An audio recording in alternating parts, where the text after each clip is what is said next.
Nahihirapan na ako dahil wala akong maalala. Wala man lang tumutulong sa akin para may maalala ako.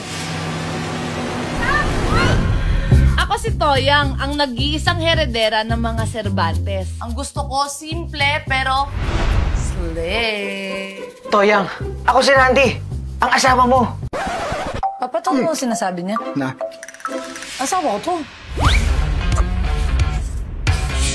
Nagluto ako ng favorite mo. Kaya naman pala kita nagustuhan. Mabuti na lang talaga may amnesia yung Toyang na yan. Mas madaling utuin. hindi lang ikaw ang nag-iisang anak namin ng mama ko. Ipangako mo sa akin, hahanapin mo siya.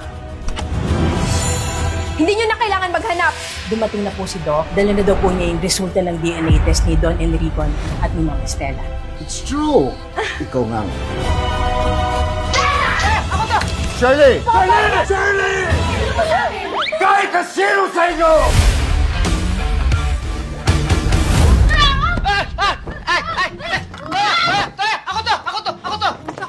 Ako to! Ba't nandito ka? Akala ko magdala ako ang pangit eh.